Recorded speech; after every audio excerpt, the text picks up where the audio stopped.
Hello students, today we are going to study Night of the Scorpion by Nissim H. Kyle.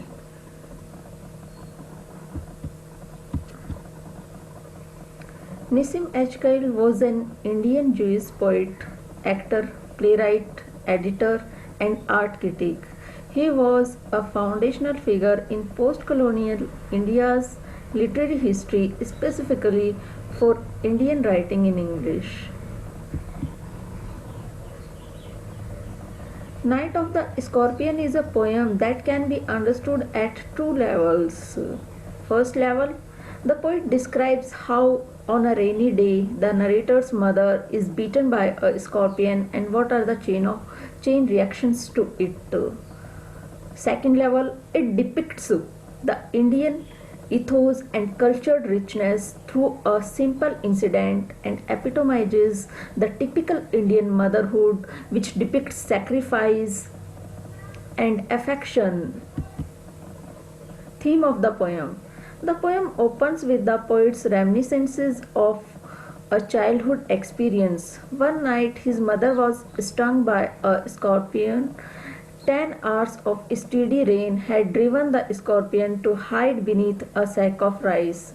After inflicting unbearable pain upon the mother with a flash of its diabolic tail, the scorpion risked the rain again. The peasant folk of the village came like swarms of flies and expressed their sympathy.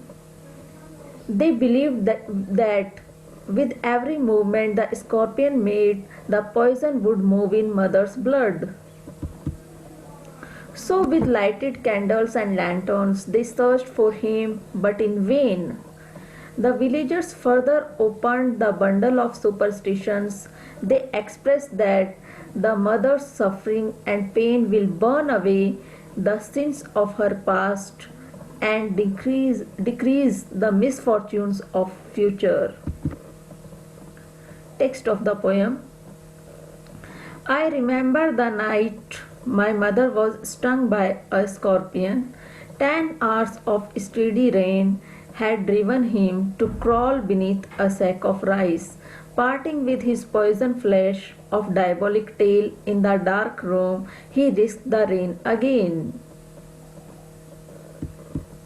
Explanation of these lines.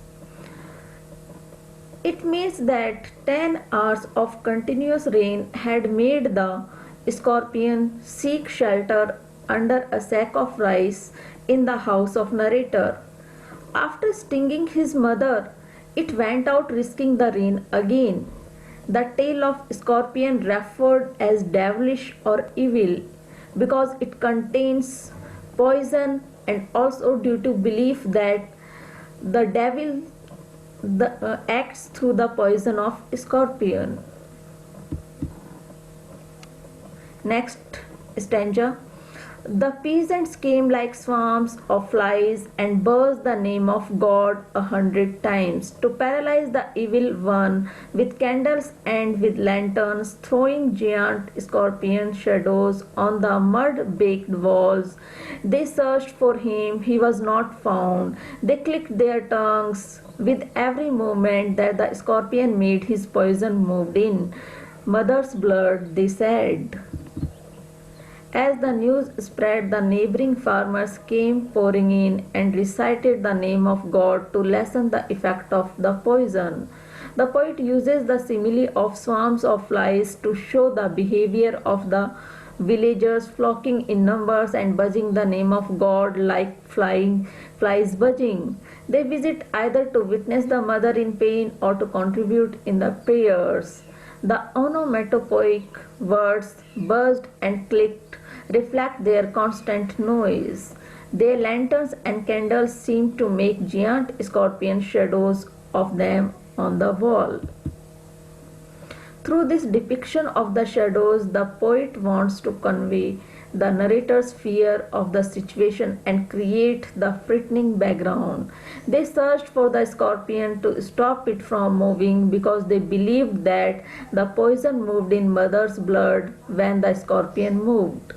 But their search was in vain. They hoped and prayed that the scorpion stayed. Next stanza.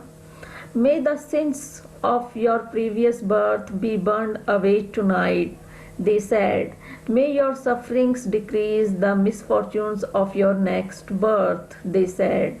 May the sum of all evil balanced in this unreal world against the sum of good become diminished by your pain. May the poison purify your flesh of desire and your spirit of ambition, they said, and they sat around on the floor with my mother in the center, the peace of understanding on each face.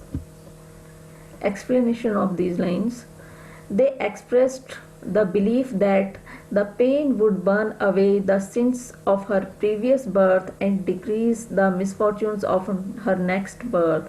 They also hoped that the sum of evil, which is balanced against the sum of good in this illusionary world, become diminished with her pain. They hoped and believed that the poison would purify her mind of her physical desires and ambitions.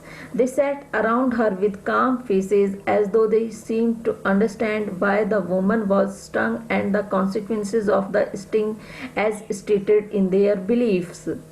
The tranquil expression on the peasant's face is in direct contrast to the painful struggling of the narrator's mother. Next stanza. More candles, more lanterns, more neighbors, more insects, and the endless rain.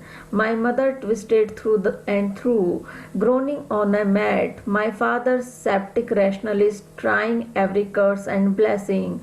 Powder, mixture, herb, and hybrid. He even poured a little paraffin upon the beaten toy and put a match to it. I watched the flame feeding on my mother. I watched the holy man perform his rites to tame the poison with an incantation. People continued coming into the house along with more rain. All the while the mother twisted with pain on the mat.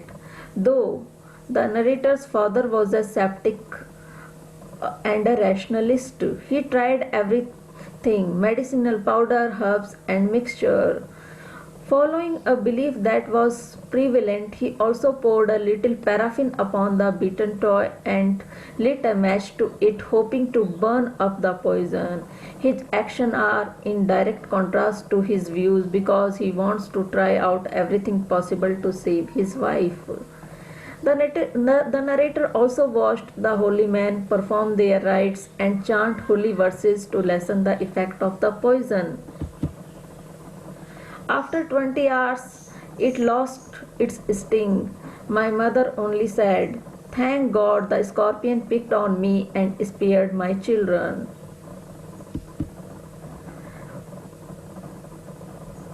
The poison lost its effect after 20 hours. The mother's reaction was only to thank God for sparing her children from the scorpion and choosing her instead to sting. Thus, the mother stands as a symbol of selfless love for her children. Thanks.